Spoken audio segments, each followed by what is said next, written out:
बच्चा जब होता है तो मान लिए 9 महीना उसको होने में लगता है जी। कम से कम 18 साल उसको लगता है बालिग होने में। उसको खुद न पता है हम कल मुख्यमंत्री बनेंगे। अच्छा, हम एमएलए बन जाओ, हमको भी मुख्यमंत्री बना सकता है। वही चीज। हमको पार्टी टिकट नहीं दिया, छल किया गया, वो बात छोड़िए। बेलहर विधानसभा की अगर बात की जाए तो कहीं ना कहीं जो है वहाँ पे हमेशा कहा जाता है कि यादवों का गढ़ है, और आप भी कहीं ना कहीं यादव है, और अभी प्रेजेंट जो है वो भी यादव जी हैं। तो ऐसा क्या लगता है यादव में ही लड़ाई होगी? और नमस्कार, फिलहाल मौजूद हैं राजकिशोर प्रसाद उर्फ पप्पू यादव जी के पास। कटोरिया के पूर्व विधायक रह चुके हैं और बिहार के विधानसभा चुनाव की सरगर्मी कहीं ना कहीं तेज हो चुकी है। इसी क्रम में बात करने के लिए हमारे साथ पूर्व विधायक जी हैं, और 2005 के बाद से 2025 तक गैप रहे उस सब चीज के बारे में भी थोड़ी सी हम संक्षेप में जानकारी लेंगे। सबसे पहले बहुत बहुत स्वागत है पप्पू जी आपका। तो पप्पू जी, 2005 में आप फरवरी में चुनाव लड़े एलजीपी से, तो उस समय आपकी हार 27,000 लगभग, और ठीक अक्टूबर में आपने चुनाव लड़ा पार्टी चेंज करके आरजेडी से, आपकी जीत लगभग 34,000 से। कैसे? देखिए, जब चुनाव पहली बार था तो 3 कोणात्मक लड़ाई था यहाँ। अक्सर बिहार में 2 ही गुट में वोट रहता है, चाहे आरजेडी चाहे बीजेपी। वहाँ हम तीसरा एक एलजीपी थे, तो 3 त्रिकोणात्मक लड़ाई हुआ तो उस हिसाब से 27,000 वोट आया। और वही जब चुनाव हुआ दूसरी बार तो 2 ही लड़ाई रहा, आरजेडी और बीजेपी, इसीलिए वोट परसेंटेज बढ़ गया। जी, 2005 के बाद आपका 2010 तक का कार्यकाल रहा। उस कार्यकाल में कटोरिया को आपने जो भी दिया उसकी उल्लेख पिछले 2010 से लेकर के 2025 तक नहीं देखने को मिल रहा है, और इतने साल जो आप गायब रहे उसका क्या रीजन था? देखिए, मैं इसके बाद गायब नहीं रहा। मैं 2010 के बाद भी मैं चुनाव लड़ा बेलहर से। मेरा सीट सुरक्षित हो गया, एसटी हो गया, और उस बार भी हमको पार्टी टिकट नहीं दिया और छल किया गया। वो बात छोड़िए, लंबी बात है जी। उसके बाद मैं चुनाव लड़ा, उसके बाद फिर मैंने बीजेपी में आया, फिर मैं चुनाव टिकट से वंचित रहा। मैं फिर भी चुनाव लड़ा। लगभग मुझे हमको लगता है कि थर्ड में हम ही को वोट था बेलहर में।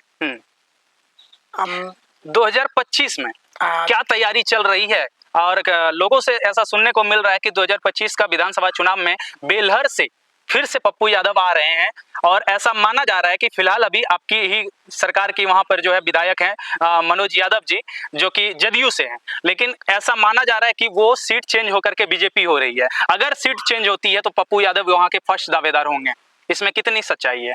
सीट चेंज करने के बारे में भी बात हुई है, ऊपर लेवल के लीडर से भी बात हुई है, और पूरा हमें भरोसा है कि सीट चेंज होगा, और बीजेपी का सीट बना तो सीट हमें ही मिलेगी। अभी ऐसा कहा जाता है कि जो विधायक ऑलरेडी जीते हुए रहते हैं उसका टिकट कटना नामुमकिन टाइप का होता है। खुदा ना खास्ता कभी अगर कुछ ऐसा हो गया अनहोनी तभी कटता है, नहीं तो नहीं कटता है। तो जब अभी एनडीए का गठबंधन है जदयू और बीजेपी से, तो वो टिकट फिर से अभी जो प्रेजेंट विधायक है मनोज यादव, उसी को क्यों नहीं मिलना चाहिए, आपको क्यों मिलना चाहिए? देखिए, जो पार्टी में बीच में विधानसभा चुनाव के बाद एक बार सरकार में उथल पुथल हुई थी जी, जो सारे लोग जानते हैं कि कौन विधायक किस पल्ले में कितना देर कहाँ बैठे थे, और जिसके चलते कभी भी किसी कीमत पर टिकट नहीं दे सकता है। अगर आप विधायक बनते हैं बेलहर विधानसभा बीजेपी से, बेलहर को ऐसा सबसे पहला क्या काम देंगे जिससे बेलहर आपको कभी ना भूले और बेलहर तरक्की के रास्ते पर आ जाए? देखिए, बेलहर विधानसभा से हम विधायक अगर बनते हैं तो जिस तरह से बेलहर विधानसभा में जल, जमीन, जंगल है, लेबर है, तो मैं तो चाहूंगा कि इस देश लेवल से बड़ा प्रोजेक्ट मेरे यहाँ लगे, रोजगार का और शिक्षा का। यही 2 चीज पर मेरा मेन फोकस रहेगा, और यही मेरे समाज को आगे बढ़ा सकता है। कोई भी गरीब तभी आगे बढ़ेगा जब उसके पास सरस्वती रहेगा और रोजगार रहेगा। तो कितना मेहनत कर लेगा, कोई फायदा होने वाला नहीं। और राजनीतिक स्तर से ही इस चीज को लागू किया जा सकता है बड़े पैमाने पर, ऐसे कोई संभव नहीं। ये कोई बहुत बड़ी बात मेरे देश में नहीं है। इतना बड़ा हमारा बजट है, उसको गजट में लाने की जरूरत है, उसके पीछे लगने का जरूरत है। अब पता नहीं लोग यहाँ 20 साल 30 साल से राजनीति कर रहे हैं, क्यों नहीं करते हैं तो वही बताएंगे। चलिए, बेलहर विधानसभा की अगर बात की जाए तो कहीं ना कहीं जो है वहाँ पे हमेशा कहा जाता है कि यादवों का गढ़ है, और अगर आरजेडी से कोई भी टिकट लेके आता है तो वहाँ आरजेडी का जो उम्मीदवार होंगे वो भी कहीं ना कहीं यादव जी होंगे, और आप भी कहीं ना कहीं यादव है, और अभी प्रेजेंट जो है वो भी यादव जी है। तो ऐसा क्या लगता है, यादव यादव में ही लड़ाई होगी, और इस बार कहीं ना कहीं आरजेडी के जो पलड़ा है बेलहर विधानसभा में, सोशल मीडिया हो जाए या बहुत सारे हो जाए, उस जगह पे कहा जा रहा है कि नहीं इस बार आरजेडी वहां से निकलेगी, इस पर आपका क्या कहना है?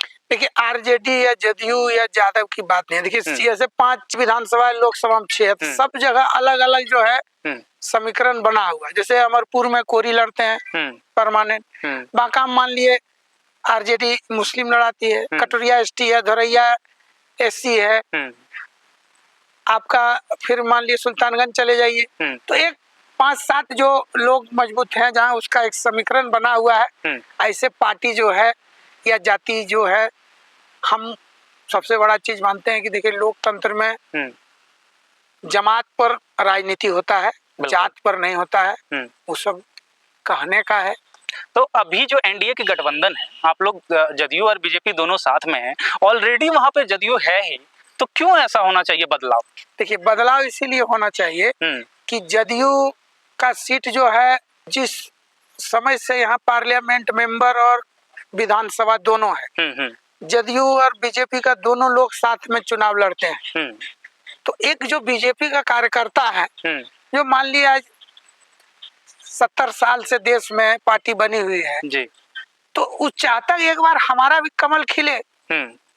लोग को अरमान है दिल में, आरजेडी वहां जीता, जदयू जीता, कमल भी चाहता है एक बार कि हम लोग का भी कमल खिले। अदला बदली बहुत सा सीट है, जदयू और कहीं चला जाए। चलिए, तो कहीं ना कहीं ऐसा अगर होता है, जहां जहां जदयू है वहां पर अगर बीजेपी की सीट आती है और बीजेपी का उम्मीदवार वहां से जीतता है, तो क्या मान लें कि इस बार बिहार में नीतीश सरकार के जगह यानी नीतीश कुमार के जगह कोई ऐसा शख्स जो बीजेपी का हो वो बनेंगे सीएम? देखिए, ये ऊपर लेवल का बात है, हम लोग इस बात को कहना या समझना उचित नहीं समझते हैं। मुख्यमंत्री कौन बनेगा इस पार्टी में, उसको भी पता नहीं रहता कल कि हम मुख्यमंत्री बनेंगे कि हम एमएलए रहेंगे। वो कल उसको पता चलता है कि भाई कल 12 बजे शपथ ग्रहण लेना है, आप चले आओ। ये इस पार्टी का मैंने हम देख रहे थे, हम लोग अभी से क्या बताएंगे कौन मुख्यमंत्री। जैसे अभी दिल्ली की सीएम, दिल्ली ले लीजिए, आप मध्य प्रदेश ले लीजिए, एमपी ले लीजिए, राजस्थान ले लीजिए, तो उसको खुद न पता है हम कल मुख्यमंत्री बनेंगे। अच्छा, हम एमएलए बन जाओ, हमको भी मुख्यमंत्री बना सकता है। वही चीज मेरा क्वेश्चन था में कुछ भी आप अगर बेलहर विधानसभा से अगर एमएलए बनते हैं तो बीजेपी के जितने भी उम्मीदवार होते हैं, जीते हुए कैंडिडेट को माइंड में रहता है कहीं ना कहीं हम ही को उठा के मुख्यमंत्री ना।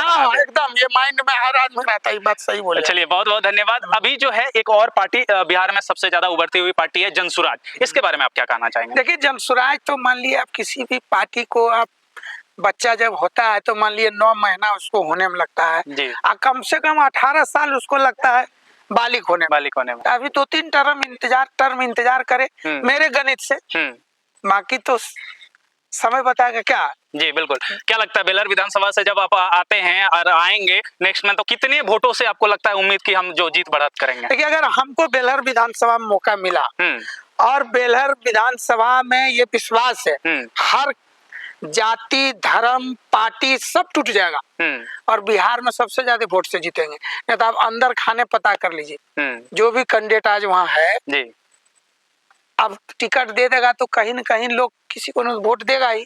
अगर हम मैदान में रहे तो बिहार विधानसभा में सबसे ज्यादा मार्जिन होगा बेलहर विधानसभा में। जी, तो छोटी सी इंटरव्यू में बहुत कुछ मुझे सुनने को मिला पप्पू यादव जी से। तो अगली मुलाकात में जब होगी तो आप लोगों का जो क्वेश्चन रहेगा उसी क्वेश्चन के साथ हम इनके साथ बातचीत करने के लिए उतरेंगे। फिलहाल आज के लिए इतना ही। और बेलहर विधानसभा की जनता इस बार क्या चाहती है, बदलाव चाहती है या नहीं चाहती है, कमेंट बॉक्स में जरूर दें। बहुत बहुत धन्यवाद पप्पू जी।